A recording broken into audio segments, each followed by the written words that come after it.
Hello, everybody. This is SeetherCord. And this is the one, the only, the infamous, Vodka. the infamous Snaz Attack victim of 2017, Kalashnikov. You might have seen my gravestone somewhere in the dead meme cemetery, right with fucking what was Leafy. it? Jimble's new Trombo or something like that. It was like the pizza is aggressive. Oh God, that video is terrifying video. It's terrifying video. Oh yeah. So it is me. It is I, the dead meme, and I am, and yeah, as Seether said before, we are in the same video together. He's a really cool guy. You should check out his channel if you're viewing it on my channel, and if you're viewing it on his channel, stay away from my channel because you're gonna die. So You'll get AIDS. you will get all the venereal diseases. Oh God. Just all of them. But a complete, just to kind of give a summarization of what we're talking about today, we're going to be discussing pretty much our thoughts on the furry community, what we think of it, and where it's going to be going, similar to what my video I made with Hysterical Hyena, that freaking piece of shit. No, I'm kidding. I mean, I kind of wish that he was, though, so you could have more of a general idea of how I'm going to be in the video. Wow. So thoughts on the furry community? Like, that's a little bit too broad though. Like, in what aspects did you want my thoughts on? Like, Well, I originally was going to split it up into a few questions that we could summarize all together. So the first one I'd really like to get into is, what really got you into the furry community in the first place, and what was your discovery of it through? my discovery of it. That's a really hard question, because here's the thing. I've always loved animals. Well, no. Funny story. When I was 5, I think it was like, my mom ain't here. I thought, because she would recall. But, no, when I was 5, I was scared shitless of dogs, okay? Like, I would be super, super scared of dogs, and I would just be like, no, I'm allergic to dogs. Get it away from, like, I would pretend I was allergic to dogs. Wow. Because I was super scared of them, because I swear to God, every single dog in my neighborhood when I was in New Jersey, they hated the crap out of me. It's almost like they could smell the autism just permeating from me. Like, oh my God. Wow. But yeah, how did I discover? I don't know. But I guess after I grew out of that, I really loved animals. And also, I grew up with a lot of cartoons that had animals in them. You know, stuff like, Courage the Cowardly Dog. That was a good one. Oh, yeah. The really huge classics, And there was also, I loved Cat Dog a lot. And I also... Cat Dog. Uh-huh. I always wonder where the penis was, but... I mean... God. You know what? Let's not get into that. Not yet, anyway. Not yet. Not yet. I'm saving that for later. Oh God. Be very afraid. But like the biggest one that I think what really kind of launched me into it was Rocko's Modern Life, which I didn't see when it first aired. I wasn't born yet, but I watched. I had the whole DVD box set of all like I think it was 4 CDs, 8 CDs, something like that. And I watched all of them. It was the coolest thing ever. That's what really got me into it. So, You know what my favorite quote from that show was? It was No. Let me think. I swear, is it by Filbert? No, it was the one where it's like, "You are all wild pigs," and it's like, I'm a wild pig. Oh my God. Oh God. Like when I first saw that, I hated it though. It was like, what's so funny about it? He's a wild pig. Oh my God, it was so bad. Like but I love the mean-spirited humor more, because that's what I don't know. Like I just love the mean-spirited stuff more, because it's just like, wow. Imagine, I don't know. Maybe it's because I could relate to it, because I would say stuff like that normally. But yeah. But now we're getting way off topic. Yeah. I guess what really got me into the furry community was I don't know. Like, I guess it just had to do with, I love drawing myself, because I was really into drawing back then, and I love drawing myself as, like, a husky, of course. It's super generic, I know, but that... Yeah. I love drawing myself as one. I tried to draw myself in the Tiny Toon style, and that never worked. It backfired really bad, because it's funny, because my school, they didn't know what a furry was. So I would show and me being the total autistic person that I was, I would just show my friend, hey dude, look, I made a husky, this is me, and then they're just like, oh, I thought it was a squirrel. Squirrel. I was really bad at art back then. Oh, it was terrible. Oh, it's terrible. Oh my god, it was so bad. So that was that. That's essentially what got me into it. I guess it's just because I loved animals and I loved drawing myself as an animal. And eventually it just when I found out about the furry community through Sabrina Online, of all things. You heard of Sabrina Online? Sounds like Sabrina the Teenage Witch, for God's sake. It does. And but it's about a woman skunk who goes about, you know, her life, and she works at a porn industry, but it's not, but she doesn't act out in it. She's like the website technical part of it, so yeah. Just casually working at the porn industry, you know. You know, like what? You don't? What are you, homo? No. Just coming to work naked, you know. She does only wear a shirt, so I mean, you're not too far off. But yeah, that's what really got me into the community itself, and yeah, I know, Squidward. He only wears a shirt. he does only. Yeah, so does Rocco. Rocco. Oh, freaking.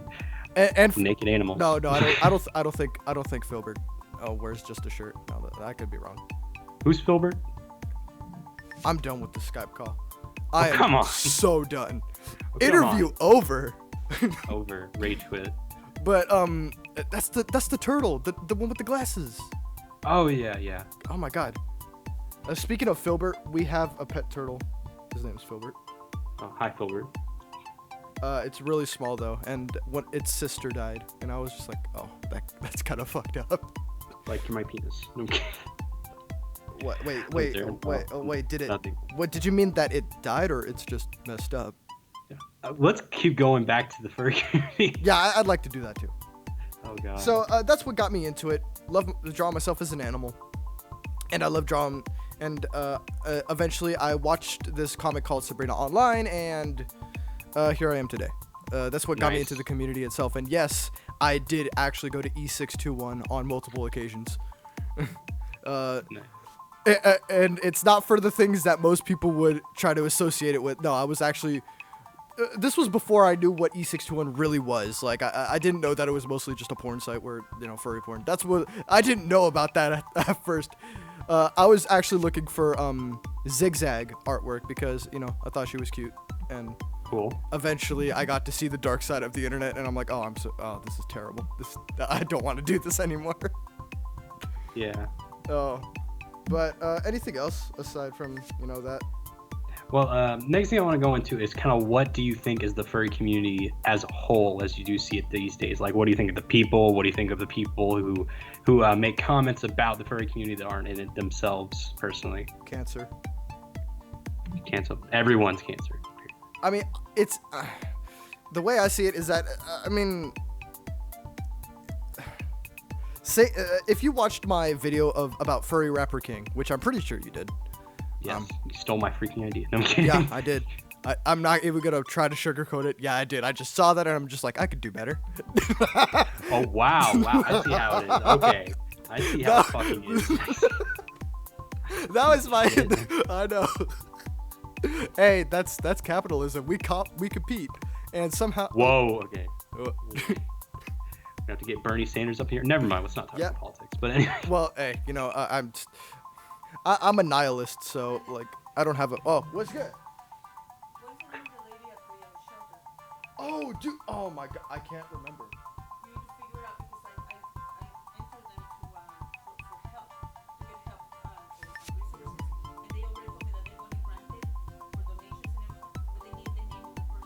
Yeah, I can't remember off the top of my head.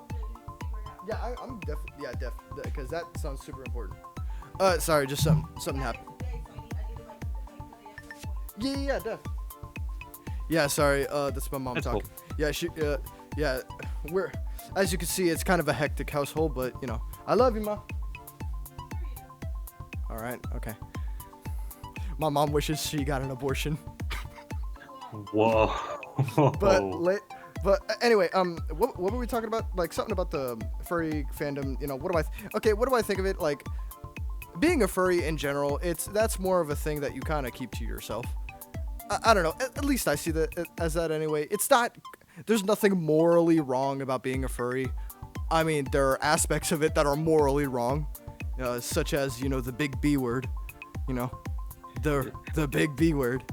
If you ask me, when it comes to like sexualizing of furry art and such like that, I think about you have these. It depends on what it is. Like there's some feral artwork that's sexualized, which I kind of think and disagree with, and then there's like the humanoid anthropomorphized artwork, which if you think about it, that doesn't exist. So I don't really think there's a reason why people should get frustrated or upset over that because it doesn't exist.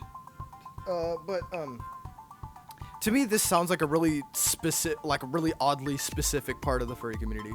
But just to sum that all up, the whole whether it's immoral or not, I mean, if they're not doing it in real life, I guess it's harmless. Like, yeah, like that's the way I see it. I mean, I know there are probably going to be some people in the comments saying, "No, this is stupid. You can't do this."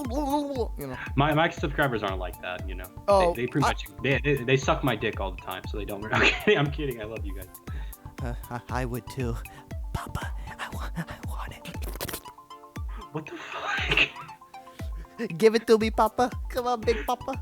Let's get back on track here. Papa Seether. No. No. Let's get back on track. Yeah, let's getting right back on track. What about other aspects of the furry? We're gonna skip the hip hop aspect of the furry community for obvious reasons. What do you think of the furry community's creative side? By far, it is. The one thing I like about that community is because it does have a seriously wild imagination, which is cool to me. Because I mean, what is a community without a little bit of imagination? Because as I like to say, knowledge can get you from point A to point B, but imagination can take you anywhere. So yeah. Yeah. One thing I do give credit to the furry community in terms of its, when it comes to their creative aspect, they have some really talented artists and some really talented writers that make all of this like furry fandom styled artwork and stories, which are really a lot of people. But however, I do feel like a lot of artists that aren't furries and stuff criticize like, oh, you got so much of this talent, but you're wasting it on like drawing porn. But I'm just like, still like they're increasing their art skills by constantly drawing, and like not all of them always just draw porn. Yeah, I mean, but what would be considered wasting a talent? I mean, if you were the only way someone could waste a talent on drawing is if they didn't draw. Like, no, if they no, it's not wasting their talent. So what? Like, so what if they want to draw, dog, censored because YouTube ad revenue? I would say it would be the way that, however, an artist would, be wasting their talent is if like it became more of them not being themselves with their drawing and not doing what they feel like is passionate for. Like a lot of how a lot of furry artists do tend to, when they get popular, they raise their prices, they stop doing personal independent art and just work on commissions. That happens, and they stop drawing what they want to draw and they draw what people want them to draw. They're basically becoming a prostitute. No, I'm kidding. Well, maybe in a way, but.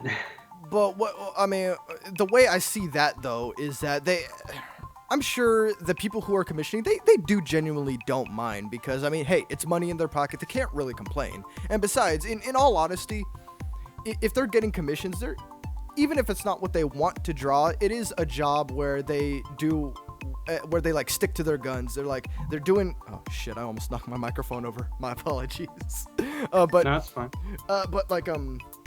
They're sticking to their guns. They're using their strengths to earn profit off of it. To me, I think that's beautiful. That's awesome. But even if it's not what they want to draw, it could be, worse. If I wanted to make music that I didn't want to make, I can't complain too much, because one, it's money in my pocket. Two, at least I'm not, the janitor of the recording studio, because musicians are pigs, okay? Let's get this out of the way. Musicians are pigs. They will leave beer cans all over your studio. They will spill shit all over the studio. They will vomit in your studio. And yes, believe me, they're not going to clean it up themselves. You got to clean it up. And it is disgusting. Were you once a janitor for a recording studio? No, I wasn't. Well, it's a home studio. So. Oh, I got you. Yeah.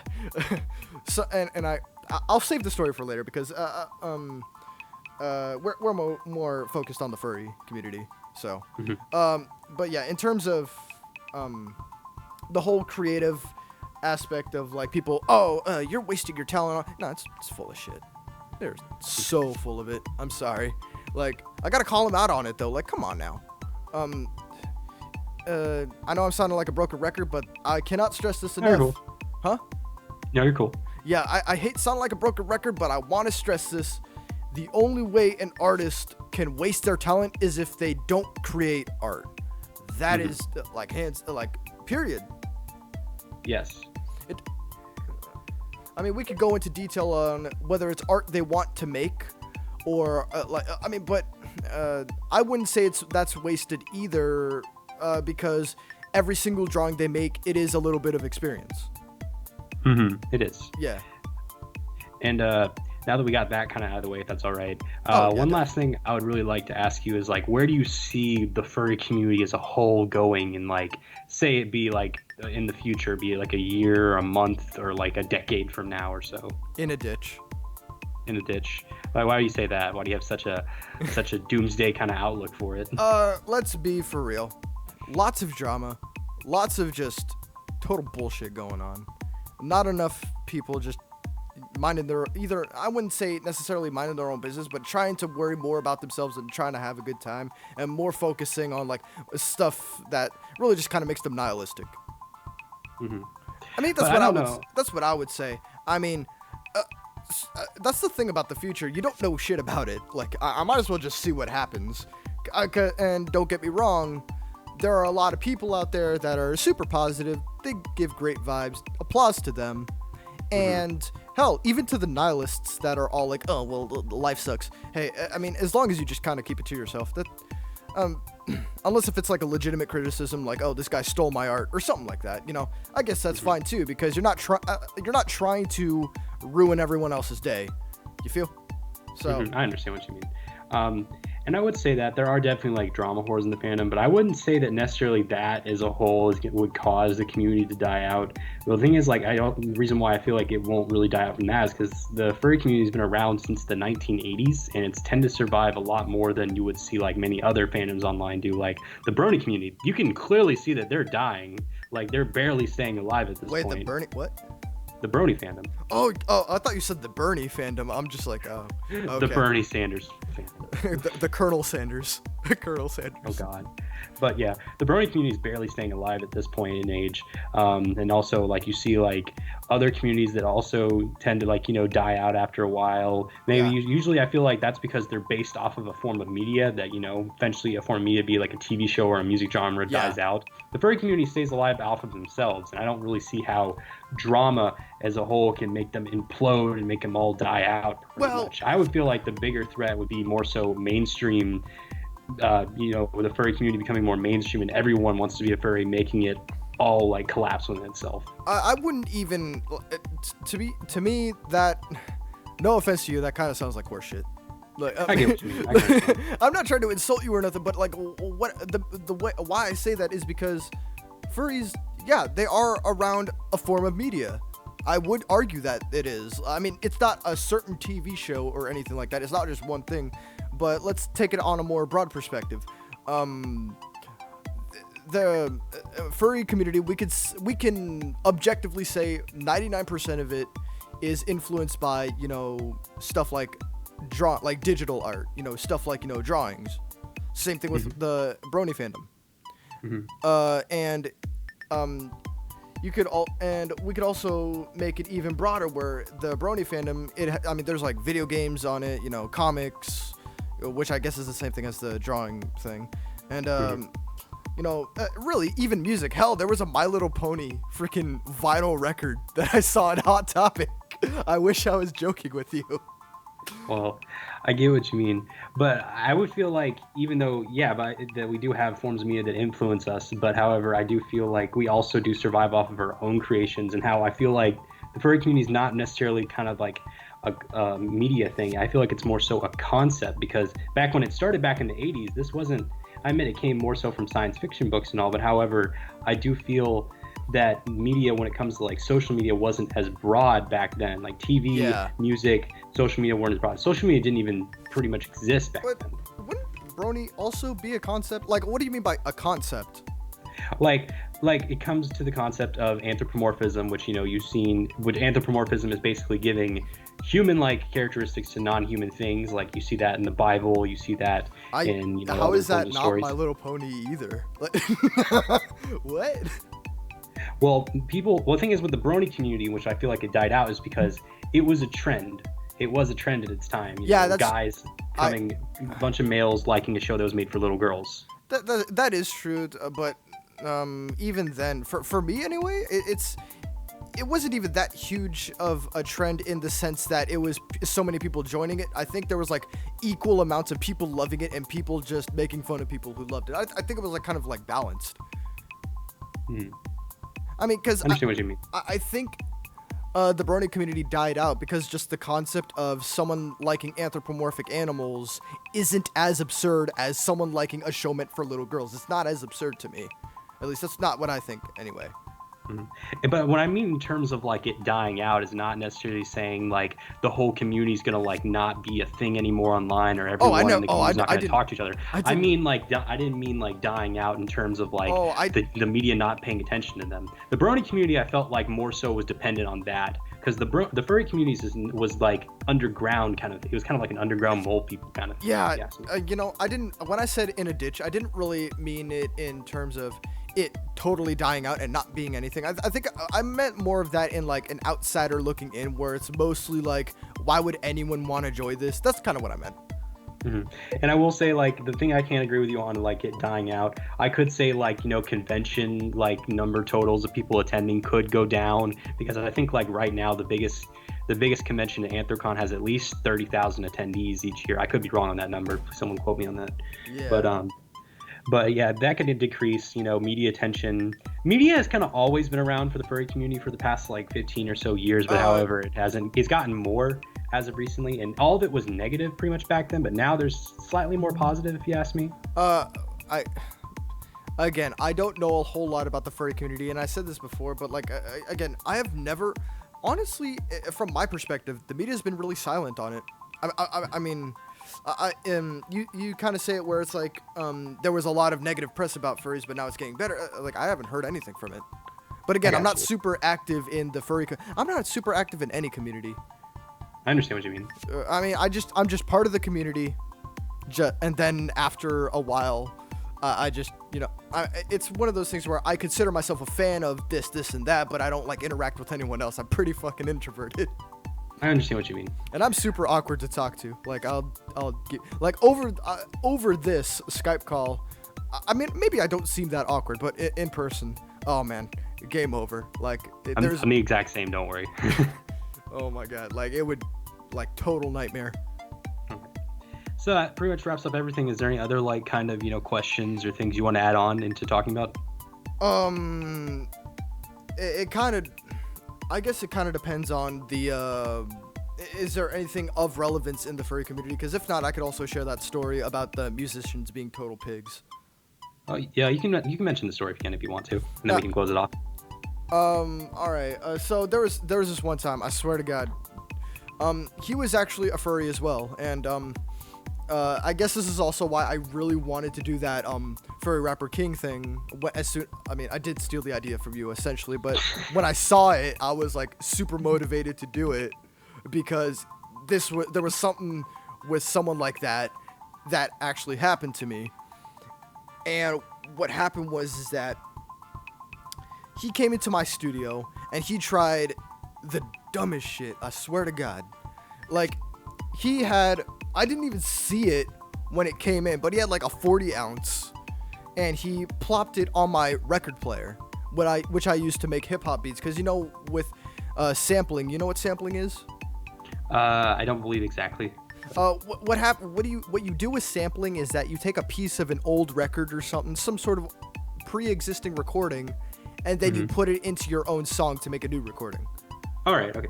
So that's what I do, but I don't just rip something off. I try to, either speed it up, slow it down, do all this crazy shit. I try to do something like that. But this guy decided to leave his alcoholic drink. So like, remember, it's alcoholic. So it gets like sticky after a while. At least I think that's what happened with alcoholic drinks. Maybe it's not alcoholic drinks in general, but it certainly happened to me. He spilled. I go over to reach something. I didn't see him put down the drink. The drink spills over, and I'm cursing at him. I'm like, dude, what the fuck? Where'd you put it? And he's just like, whoa, calm down, man. No, I kicked his ass out of the house. He is never coming back. Not in a million years.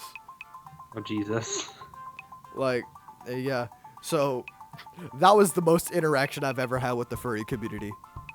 Yes. All right. So I think we pretty much got everything out of the way of what we wanted to talk about for about 25 plus minutes. 31 minutes, I think. Well, wow. no, well, 5 minutes was like us fucking around. I know. But yeah, that's pretty much everything we had to talk about today. If you want to, so pretty much that's been wrapped up this video. If you enjoyed this, please consider subscribing to my whatever, I cannot pronunciate your name. It sounds really Russian. It's Kalashnikov. And in case, you know what? That's actually an interesting story before you go anyway. Either that or you could edit it out. You can talk about it. Kalashnikov, it's actually a way more convoluted way of saying AK-47. And the reason I say that is because I'm living in the West Coast, you know, and in the West Coast, you know, shit like especially in 90s hip hop, people from the West Coast in 90s hip hop, they love to talk about AK-47s a lot, you know, from the likes of Tupac Shakur, Ice Cube, you know, I think Too Short, I think Snoop Dogg did a couple times too, but a lot of West Coast people liked referring to AK-47s a lot, so I named myself after one, and that was actually going to be my rap name, but that never worked out. So I just named your first child after a gun. Naming my first child after a gun. That's, you're damn right. Okay. So that's pretty much wraps it up. Remember to subscribe to Kalashnikov if you enjoyed him and his sexy voice. No, you better not. You better block me. If you don't block me, I'll block you. Get the fuck out. If you enjoyed my content as well, please consider hitting that like button to help me out, as well as liking his video as well when you can check that out on his channel. Remember to subscribe to both of us to help out our content as well. I've been SeetherCord. And I have been the one, the only AK-47 cousin Kalashnikov. I tried to make something cool. I'm sorry. I'm the one and only Kalashnikov. Yes, and we will see you guys in another video. So, goodbye. Later, homo. Yeah.